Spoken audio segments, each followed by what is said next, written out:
Dombey and Son, by Charles Dickens. Chapter 5. Paul's Progress and Christening.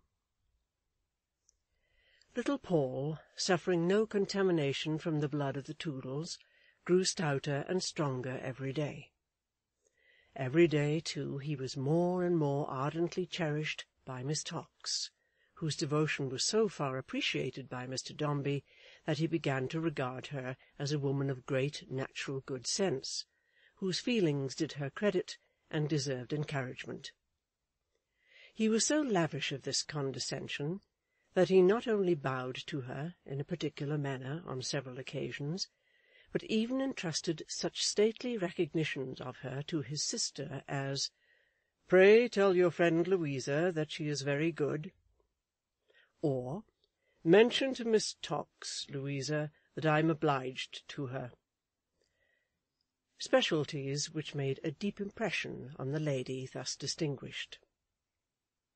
Whether Miss Tox conceived that, having been selected by the fates to welcome the little Dombey before he was born in Kirby, Beard and Kirby's best mixed pins, it therefore naturally devolved upon her to greet him with all other forms of welcome in all other early stages of his existence, or whether her overflowing goodness induced her to volunteer into the domestic militia as a substitute in some sort for his deceased mamma, or whether she was conscious of any other motives, are questions which, in this stage of the firm's history, herself only could have solved.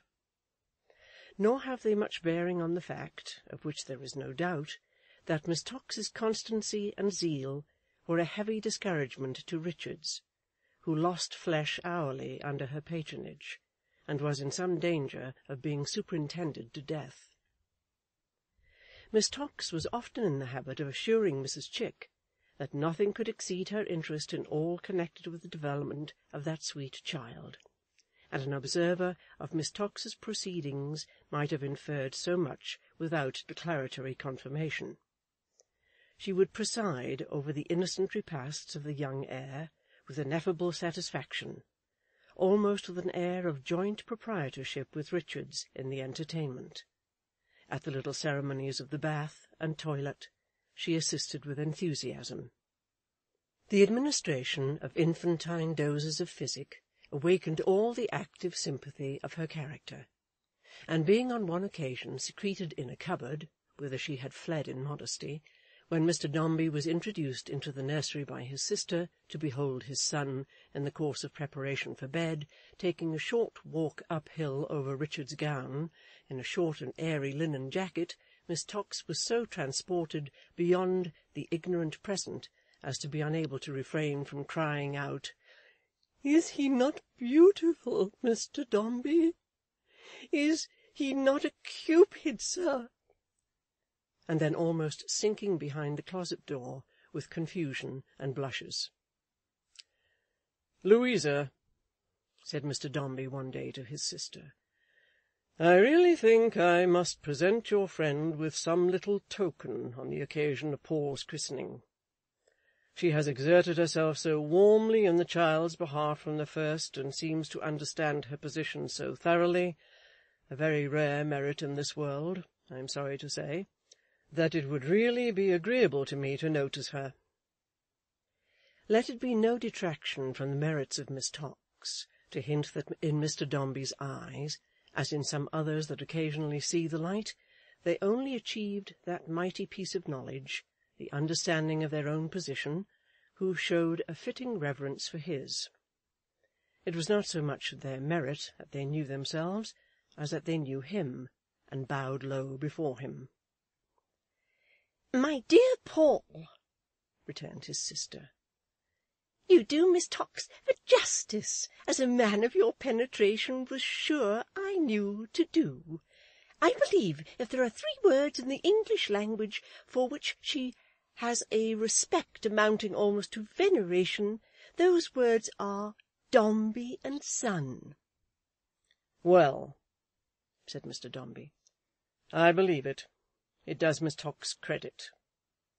"And as to anything in the shape of a token, my dear Paul," pursued his sister, "all I can say is that Anything you give Miss Tox will be hoarded and prized, I am sure, like a relic. But there is a way, my dear Paul, of showing your sense of Miss Tox's friendliness in a still more flattering and acceptable manner, if you should be so inclined. How is that? Asked Mr. Dombey. Godfathers, of course, continued Mrs. Chick, are important in point of connection and influence. I don't know why they should be to my son, said Mr. Dombey coldly. Very true, my dear Paul, retorted Mrs. Chick with an extraordinary show of animation to cover the suddenness of her conversion. And spoken like yourself, I might have expected nothing else from you. I might have known that such would have been your opinion. Perhaps— Here Mrs. Chick faltered again, as not quite comfortably feeling her way.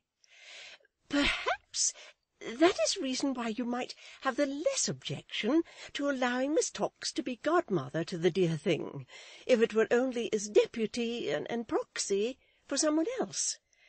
That it would be received as a great honour and distinction, Paul, I need not say. Louisa, said Mr. Dombey after a short pause, it is not to be supposed— Certainly not, cried Mrs. Chick, hastening to anticipate a refusal. I never thought it was. Mr. Dombey looked at her impatiently. Don't flurry me, my dear Paul, said his sister, for that destroys me. I am far from strong. I have not been quite myself since poor dear Fanny departed. Mr. Dombey glanced at the pocket-handkerchief which his sister applied to her eyes, and resumed. It is not to be supposed, I say. And I say, murmured Mrs. Chick, that I never thought it was. Good heaven, Louisa, said Mr. Dombey. No, my dear Paul, she remonstrated with tearful dignity. I must really be allowed to speak. I am not so clever, or so reasoning, or so eloquent, or so anything as you are. I know that very well. So much the worse for me. But if they were the last words I had to utter, and last words should be very solemn to you and me, Paul, after poor dear Fanny, I would still say I never thought it was. And what is more, added Mrs. Chick with increased dignity, as if she had withheld her crushing argument until now, I never did think it was. Mr. Dombey walked to the window, and back again. It is not to be supposed, Louisa, he said. Mrs. Chick had nailed her colours to the mast, and repeated, I know it isn't. But he took no notice of it. But that there are many persons who, supposing that I recognized any claim at all in such a case, have a claim upon me superior to Miss Tox's. But I do not. I recognize no such thing. Paul and myself will be able, when the time comes, to hold our own. The house, in other words, will be able to hold its own and maintain its own and hand down its own of itself, and without any such commonplace aids. The kind of foreign help which people usually seek for their children, I can afford to despise, being above it, I hope, so that Paul's infancy and childhood pass away well, and I see him becoming qualified without waste of time for the career on which he is destined to enter. I am satisfied.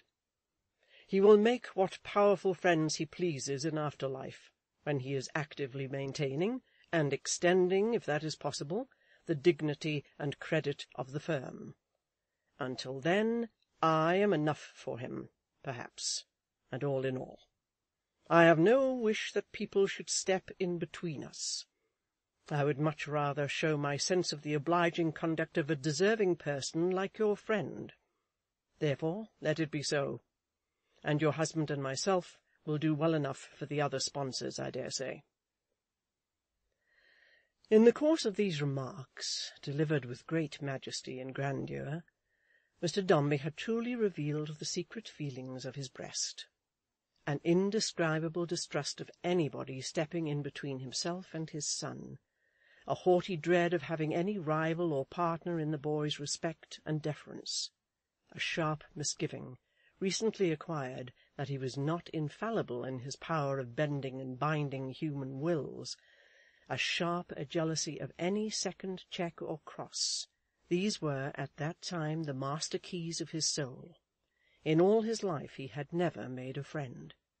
His cold and distant nature had neither sought one nor found one. And now, when that nature concentrated its whole force so strongly on a partial scheme of parental interest and ambition, it seemed as if its icy current, instead of being released by this influence and running clear and free, had thawed for but an instant to admit its burden, and then frozen with it into one unyielding block. Elevated thus to the godmothership of little Paul, in virtue of her insignificance, Miss Tox was from that hour chosen and appointed to office, and Mr. Dombey further signified his pleasure that the ceremony, already long delayed, should take place without further postponement. His sister, who had been far from anticipating so signal a success, withdrew as soon as she could, to communicate it to her best of friends, and Mr. Dombey was left alone in his library.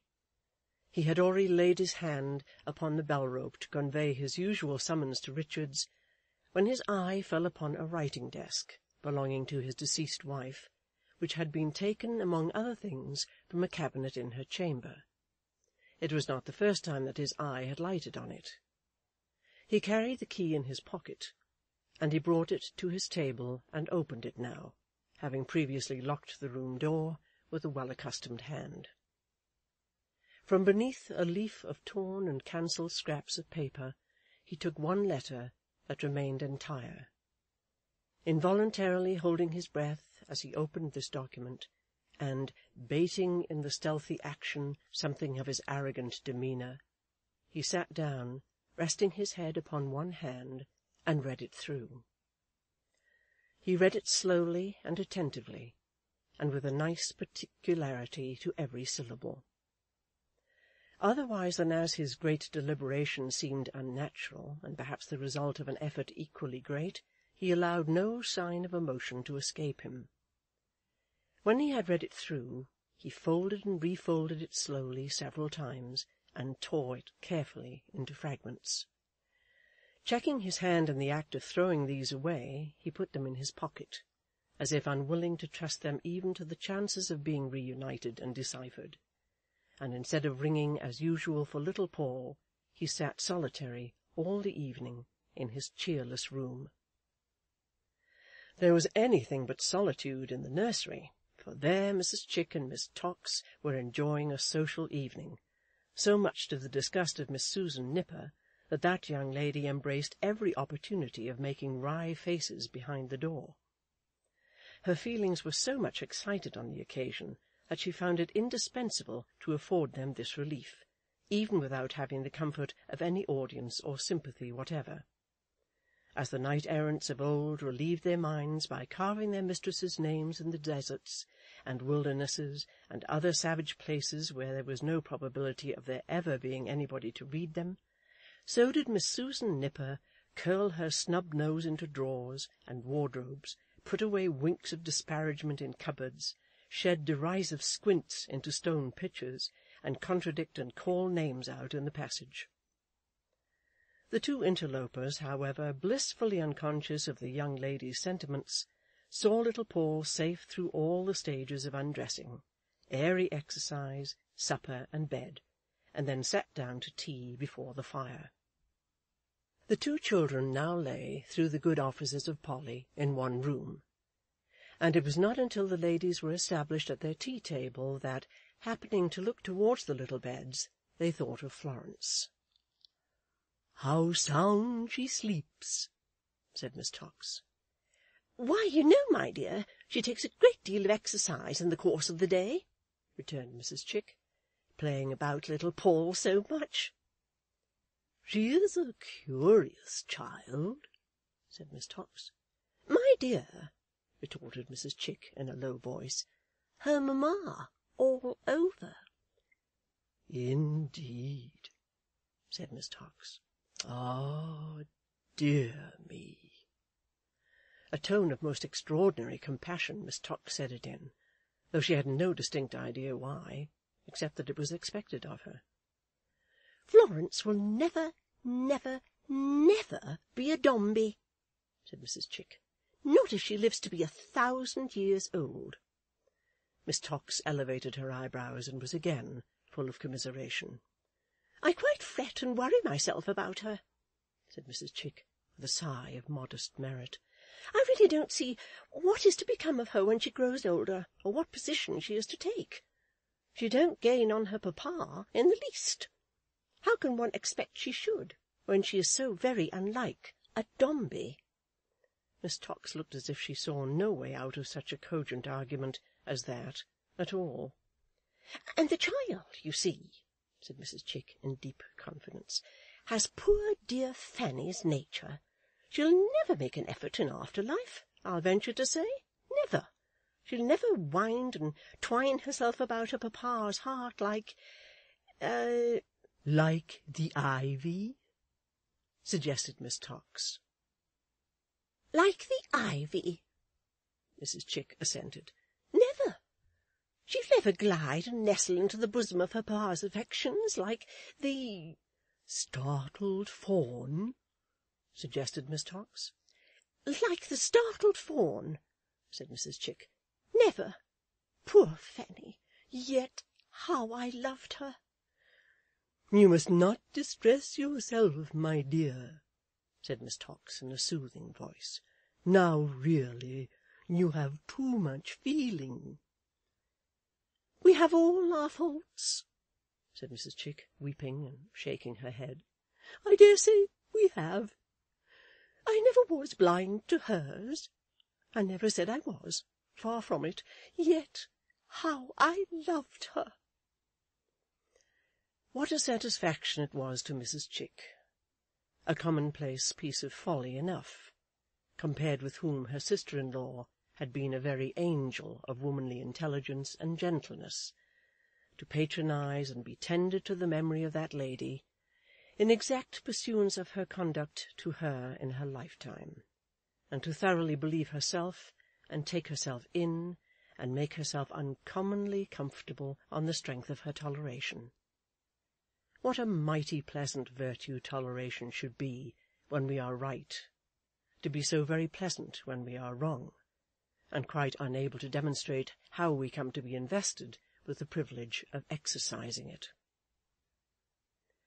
Mrs. Chick was yet drying her eyes and shaking her head when Richards made bold to caution her that Miss Florence was awake and sitting in her bed. She had risen, as the nurse said, and the lashes of her eyes were wet with tears, but no one saw them glistening save Polly. No one else leant over her and whispered soothing words to her, or was near enough to hear the flutter of her beating heart. "Oh, dear nurse," said the child, looking earnestly up in her face, "let me lie by my brother." "Why, my pet," said Richards. "Oh, I think he loves me," cried the child wildly. "Let me lie by him. Pray do." Mrs. Chick interposed with some motherly words about going to sleep like a dear, but Florence repeated her supplication, with a frightened look, and in a voice broken by sobs and tears. "I'll not wake him," she said, covering her face and hanging down her head. "I'll only touch him with my hand, and go to sleep. Oh, pray, pray, let me lie by my brother to-night, for I believe he's fond of me."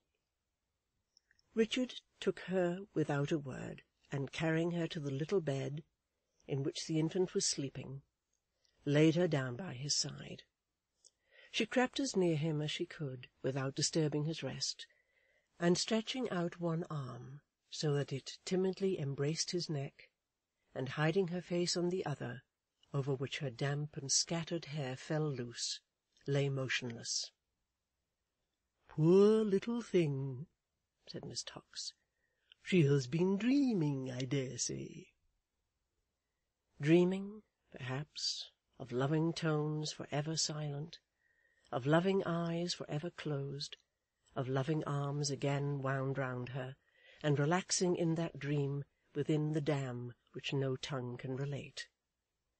Seeking, perhaps, in dreams, some natural comfort for a heart deeply and sorely wounded, though so young a child's, and finding it perhaps in dreams, if not in waking, cold, substantial truth.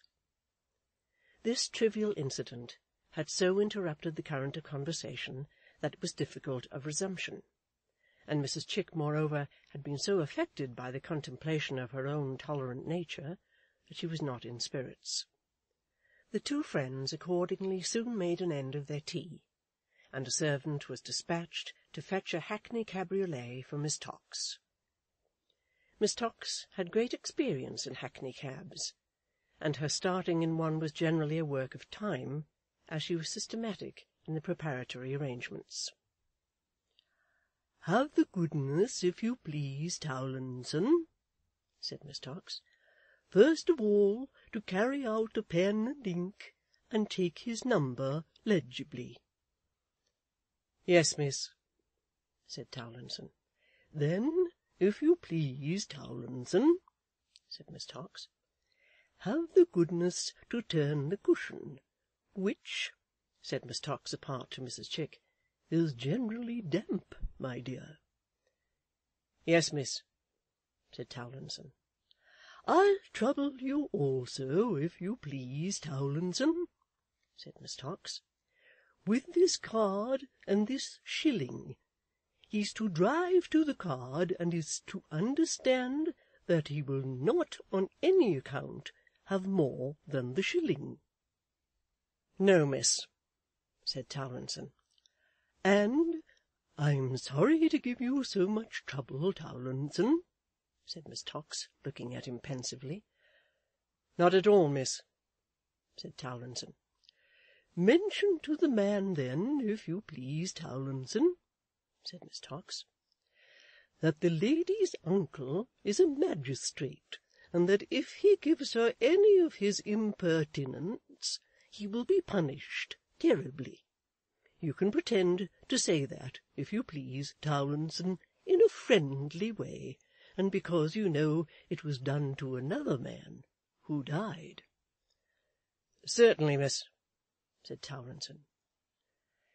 "And now, good night to my sweet, sweet, sweet godson," said Miss Tox, with a soft shower of kisses at each repetition of the adjective.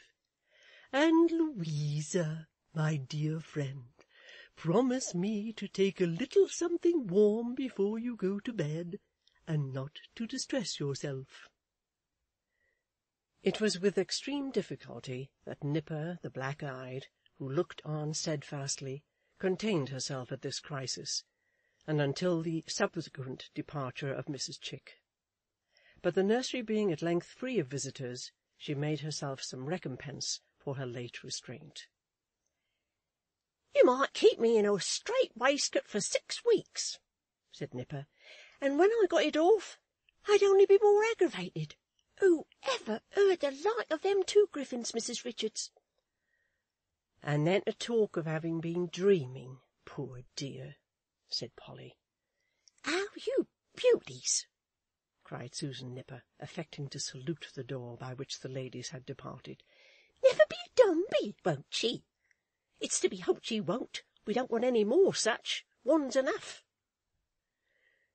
"Don't wake the children, Susan dear," said Polly. "I'm very much beholden to you, Mrs. Richards," said Susan, who was not by any means discriminating in her wrath, "and really feel it is an honour to receive your commands, being a black slave and a mulatter. Mrs. Richards, if there's any other orders you can give me, pray mention them." "Nonsense orders," said Polly. "Oh, bless your heart, Mrs. Richards," cried Susan, "temporaries always orders permanencies here. Didn't you know that? Why, wherever was you born, Mrs. Richards? But wherever you was born, Mrs. Richards, pursued Spitfire, shaking her head resolutely, and whenever and however, which is best known to yourself, you may bear in mind, please, that it's one thing to give orders and quite another to take 'em. A person may tell a person to dive off a bridge head foremost into 45 feet of water, Mrs. Richards, but a person may be very far from diving. There now, said Polly, you're angry because you're a good little thing, and fond of Miss Florence, and yet you turn round on me because there's nobody else. It's very easy for some to keep their tempers and be soft-spoken, Mrs. Richards, returned Susan, slightly mollified, when their child's made as much of as a prince, and is petted and patted till it wishes its friends further. But when a sweet young pretty innocent, that never ought to have a cross word spoken to or of it, is run down, the case is very different indeed. My goodness gracious me, Miss Floy, you naughty sinful child, if you don't shut your eyes this minute, I'll call in them hobgoblins that lives in the cockloft to come and eat you up alive. Here Miss Nipper made a horrible lowing, supposed to issue from a conscientious goblin of the bull species, impatient to discharge the severe duty of his position. Having further composed her young charge by covering her head with the bedclothes, and making 3 or 4 angry dabs at the pillow, she folded her arms, and screwed up her mouth, and sat looking at the fire for the rest of the evening. Though little Paul was said, in nursery phrase, to take a deal of notice for his age, he took as little notice of all this as of the preparations for his christening on the next day but one, which nevertheless went on about him, as to his personal apparel, and that of his sister and the 2 nurses, with great activity. Neither did he, on the arrival of the appointed morning, show any sense of its importance, being, on the contrary, unusually inclined to sleep, and unusually inclined to take it ill in his attendants that they dressed him to go out. It happened to be an iron grey autumnal day, with a shrewd east wind blowing, a day in keeping with the proceedings. Mr. Dombey represented in himself the wind, the shade, and the autumn of the christening. He stood in his library to receive the company, as hard and cold as the weather, and when he looked out through the glass room at the trees in the little garden, their brown and yellow leaves came fluttering down, as if he blighted them. Ugh! They were black, cold rooms, and seemed to be in mourning, like the inmates of the house. The books, precisely matched as to size, and drawn up in line like soldiers, looked, in their cold, hard, slippery uniforms, as if they had but one idea among them, and that was a freezer. The bookcase, glazed and locked, repudiated all familiarities. Mr. Pitt, in bronze on the top, with no trace of his celestial origin about him, guarded the unattainable treasure like an enchanted Moor. A dusty urn at each high corner, dug up from an ancient tomb, preached desolation and decay, as from 2 pulpits, and the chimney-glass, reflecting Mr. Dombey in his portrait at one blow, seemed fraught with melancholy meditations. The stiff and stark fire-irons appeared to claim a nearer relationship than anything else there to Mr. Dombey, with his buttoned coat, his white cravat, his heavy gold watch-chain, and his creaking boots. But this was before the arrival of Mr. and Mrs. Chick, his lawful relatives, who soon presented themselves. "My dear Paul," Mrs. Chick murmured, as she embraced him, "the beginning, I hope, of many joyful days." "Thank you, Louisa," said Mr. Dombey grimly. "How do you do, Mr. John?" "How do you do, sir?" said Chick. He gave Mr. Dombey his hand, as if he feared it might electrify him. Mr. Dombey took it as if it were a fish, or seaweed, or some such clammy substance, and immediately returned it to him with exalted politeness. "Perhaps, Louisa," said Mr. Dombey, slightly turning his head in his cravat as if it were a socket, "you would have preferred a fire?" "Oh, my dear Paul, no," said Mrs. Chick, who had much ado to keep her teeth from chattering. "Not for me." "Mr. John," said Mr. Dombey, "you are not sensible of any chill?" Mr. John, who had already got both his hands in his pockets over the wrists, and was on the very threshold of that same canine course which had given Mrs. Chick so much offence on a former occasion, protested that he was perfectly comfortable. He added in a low voice, "with my tiddle-tiddle-tiddle-tiddle-doo-doo," when he was providentially stopped by Towlinson, who announced, "Miss Tox," and enter that fair enslaver with a blue nose and indescribably frosty face, referable to her being very thinly clad in a maze of fluttering odds and ends, to do honour to the ceremony. "How do you do, Miss Tox?" said Mr. Dombey. Miss Tox, in the midst of her spreading gauzes, went down altogether like an opera-glass shutting up, she curtsied so low, in acknowledgment of Mr. Dombey's advancing a step or two to meet her. "I can never forget this occasion, sir," said Miss Tox softly. "'Tis impossible. My dear Louisa, I can hardly believe the evidence of my senses." If Miss Tox could believe the evidence of one of her senses, it was a very cold day. That was quite clear. She took an early opportunity of promoting the circulation in the tip of her nose by secretly chafing it with her pocket-handkerchief, lest, by its very low temperature, it should disagreeably astonish the baby when she came to kiss it. The baby soon appeared, carried in great glory by Richards, while Florence, in custody of that active young constable Susan Nipper, brought up the rear. Though the whole nursery party were dressed by this time in lighter mourning than at first, there was enough in the appearance of the bereaved children to make the day no brighter. The baby, too, it might have been Miss Tox's nose, began to cry, thereby, as it happened, preventing Mr. Chick from the awkward fulfilment of a very honest purpose he had, which was to make much of Florence.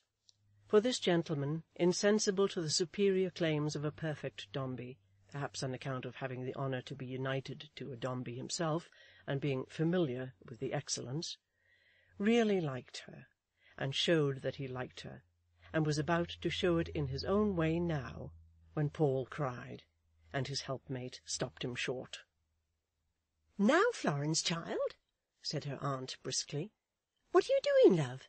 Show yourself to him. Engage his attention, my dear." The atmosphere became, or might have become, colder and colder, when Mr. Dombey stood frigidly watching his little daughter, who, clapping her hands and standing on tiptoe before the throne of his son and heir, lured him to bend down from his high estate and look at her. Some honest act of Richards's may have aided the effect, but he did look down, and held his peace. As his sister hid behind her nurse, he followed her with his eyes, and when she peeped out with a merry cry, to him, he sprang up and crowed lustily, laughing outright when she ran in upon him, and seeming to fondle her curls with his tiny hands while she smothered him with kisses. Was Mr. Dombey pleased to see this? He testified no pleasure by the relaxation of a nerve, but outward tokens of any kind of feelings were unusual with him. If any sunbeam stole into the room to light the children at their play, it never reached his face. He looked on so fixedly and coldly that the warm light vanished even from the laughing eyes of little Florence, when at last they happened to meet his. It was a dull grey autumn day indeed, and in a minute's pause and silence that took place, the leaves fell sorrowfully. "Mr. John," said Mr. Dombey, referring to his watch, and assuming his hat and gloves, "take my sister, if you please. My arm to-day is Miss Tox's. You'd better go first with Master Paul, Richards. Be very careful." In Mr. Dombey's carriage, Dombey and Son, Miss Tox, Mrs. Chick, Richards, and Florence. In a little carriage following it, Susan Nipper and the owner, Mr. Chick. Susan looking out of window without intermission, as a relief from the embarrassment of confronting the large face of that gentleman, and thinking whenever anything rattled that he was putting up in paper an appropriate pecuniary compliment for herself. Once upon the road to church, Mr. Dombey clapped his hands for the amusement of his son, at which instance of parental enthusiasm Miss Tox was enchanted. But exclusive of this incident, the chief difference between the christening party and a party in a mourning coach consisted in the colours of the carriage and horses. Arrived at the church steps, they were received by a portentous beadle, Mr. Dombey dismounting first to help the ladies out, and standing near him at the church door looked like another beadle, a beadle less gorgeous but more dreadful, the beadle of private life, the beadle of our business and our bosoms. Miss Tox's hand trembled as she slipped it through Mr. Dombey's arm, and felt herself escorted up the steps, preceded by a cocked hat and a Babylonian collar. It seemed for a moment like that other solemn institution. "Wilt thou have this man, Lucretia?" "Yes, I will." "Please to bring the child in, quick, out of the air there," whispered the beadle, holding open the inner door of the church. Little Paul might have asked, with Hamlet, "Into my grave?" so chill and earthy was the place.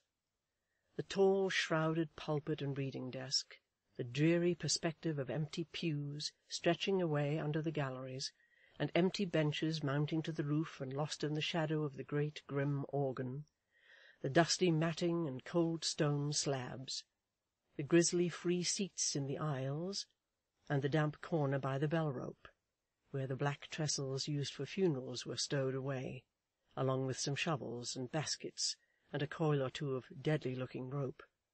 The strange, unusual, uncomfortable smell and the cadaverous light were all in unison.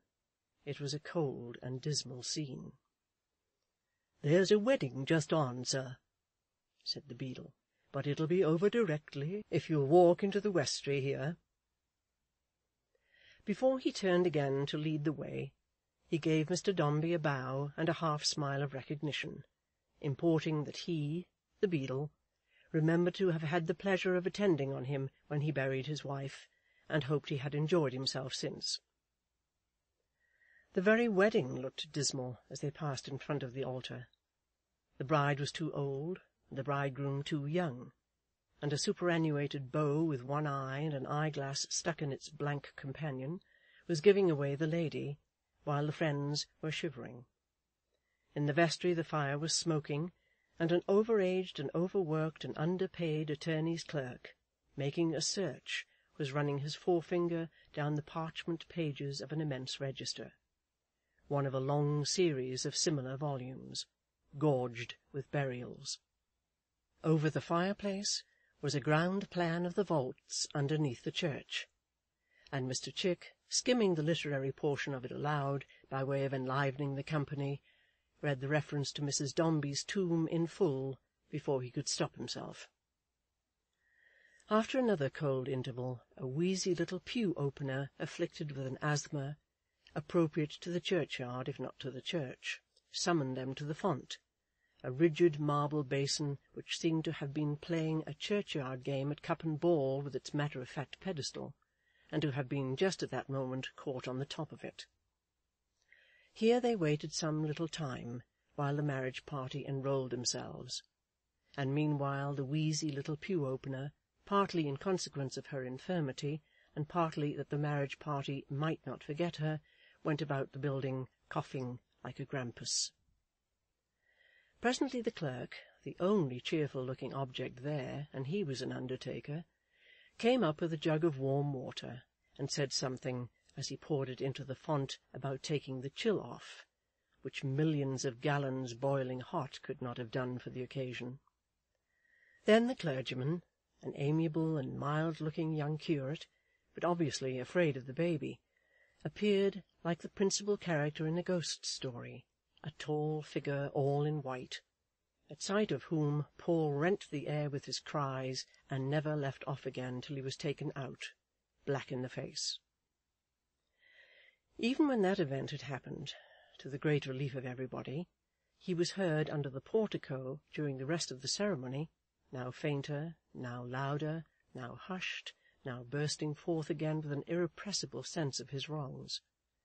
This so distracted the attention of the two ladies that Mrs. Chick was constantly deploying into the centre aisle to send out messages by the pew-opener, while Miss Tox kept her prayer-book open at the gunpowder plot, and occasionally read responses from that service.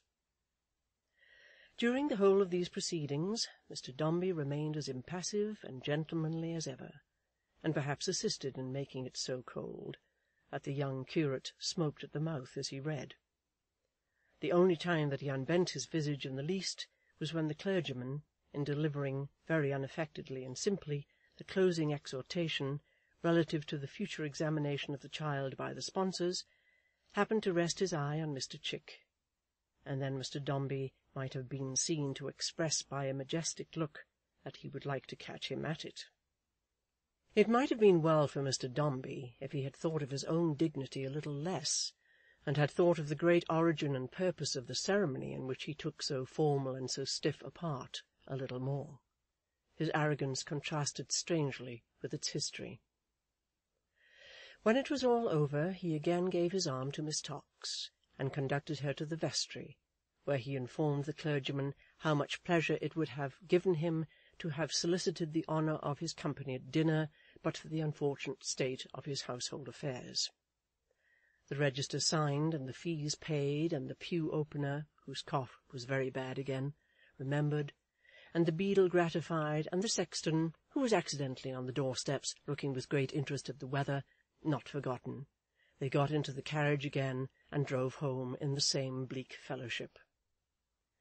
There they found Mr. Pitt turning up his nose at a cold collation, set forth in a cold pomp of glass and silver, and looking more like a dead dinner lying in state than a social refreshment.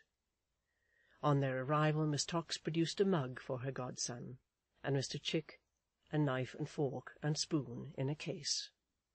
Mr. Dombey also produced a bracelet for Miss Tox, and on the receipt of this token Miss Tox was tenderly affected. "Mr. John," said Mr. Dombey, "will you take the bottom of the table, if you please? What have you got there, Mr. John?"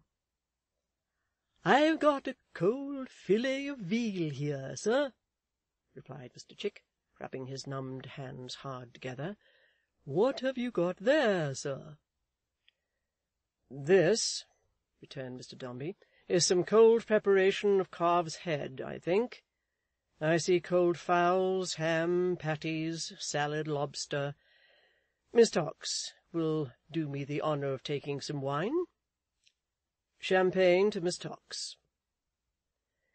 There was a toothache in everything. The wine was so bitter cold that it forced a little scream from Miss Tox, which she had great difficulty in turning into a hem.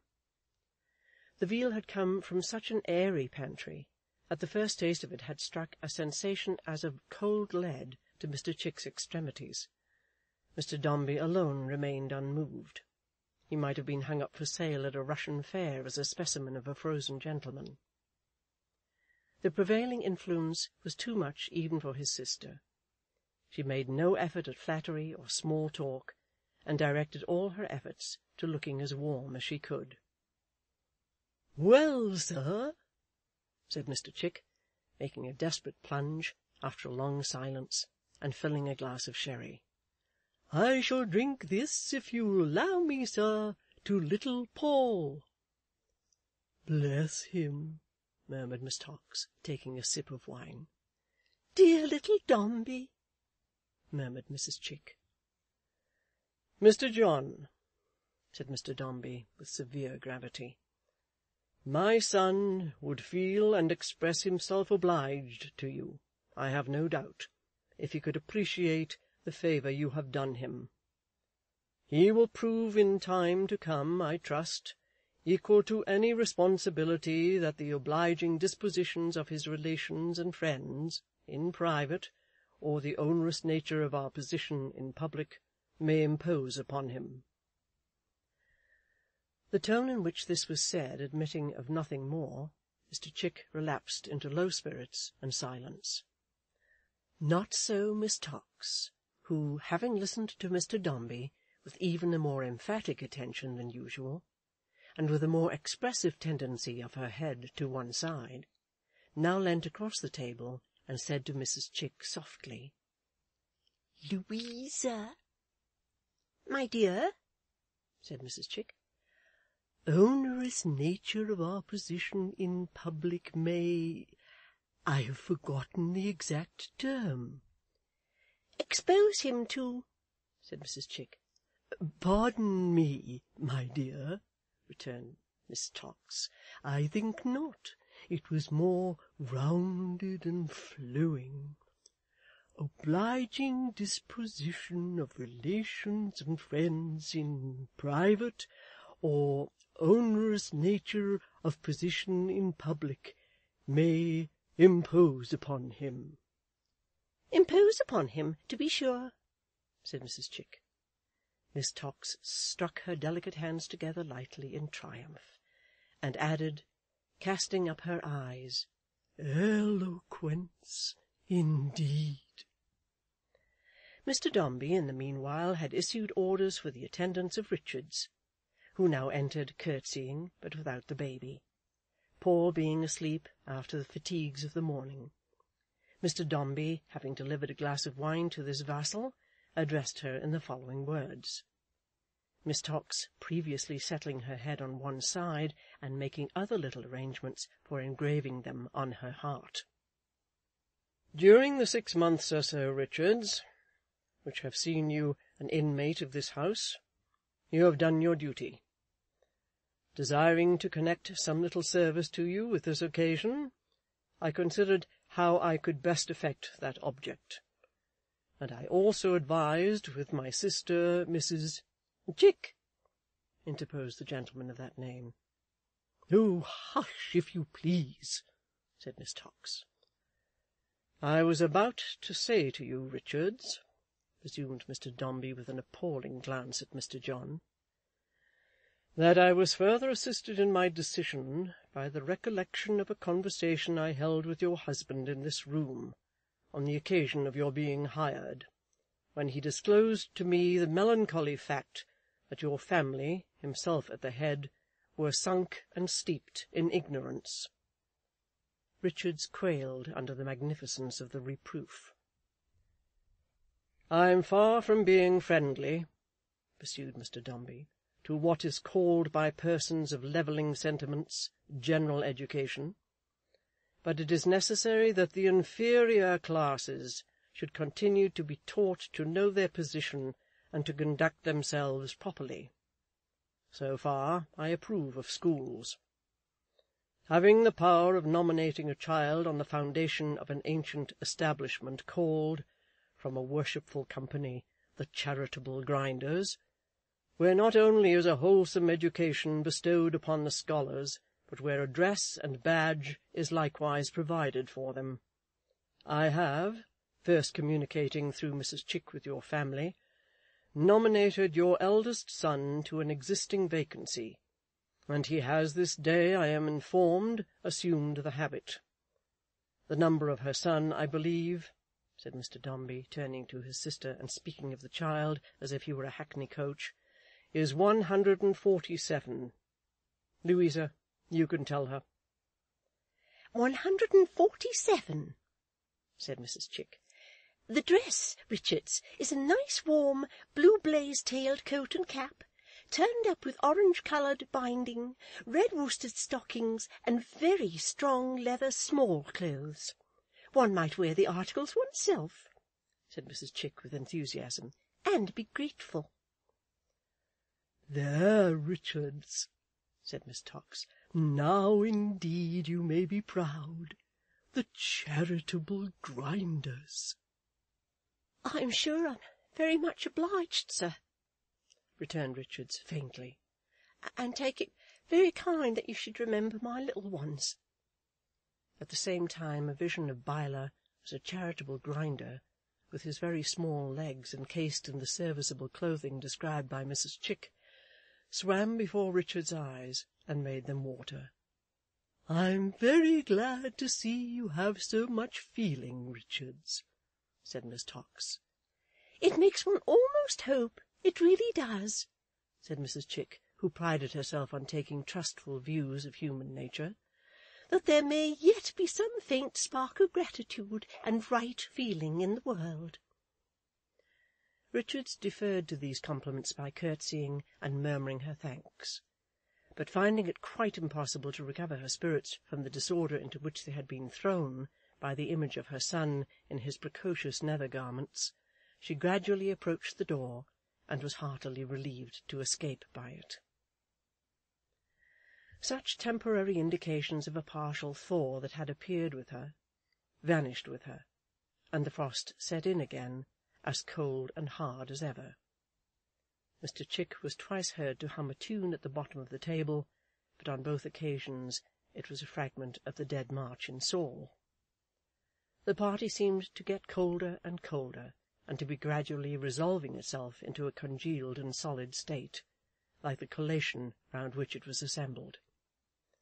At length Mrs. Chick looked at Miss Tox, and Miss Tox returned the look, and they both rose and said it was really time to go. Mr. Dombey receiving this announcement with perfect equanimity, they took leave of that gentleman, and presently departed under the protection of Mr. Chick, who, when they had turned their backs upon the house, and left its master in his usual solitary state, put his hands in his pockets, threw himself back in the carriage, and whistled.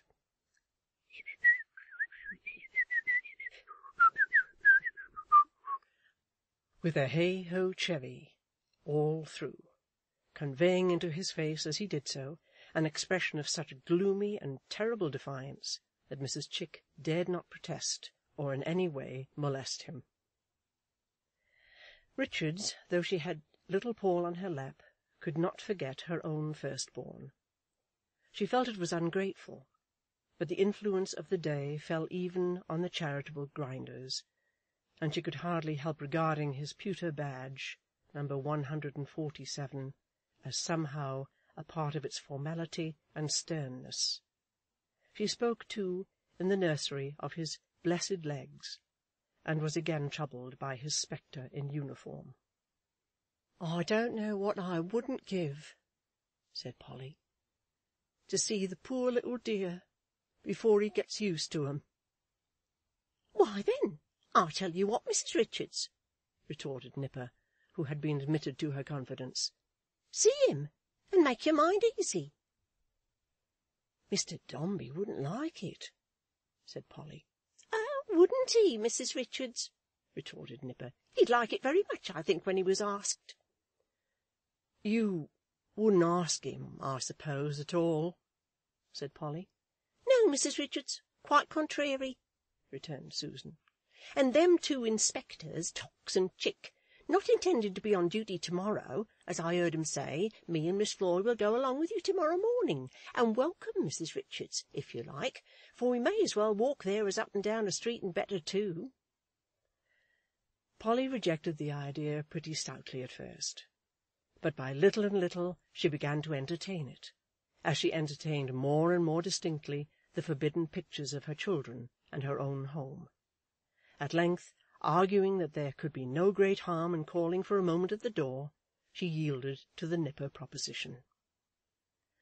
The matter being settled thus, little Paul began to cry most piteously, as if he had a foreboding that no good would come of it. "What's the matter with the child?" asked Susan. "He's cold, I think," said Polly, walking with him to and fro, and hushing him. It was a bleak autumnal afternoon indeed, and as she walked and hushed, and, glancing through the dreary windows, pressed the little fellow closer to her breast, the withered leaves came showering down. Chapter 5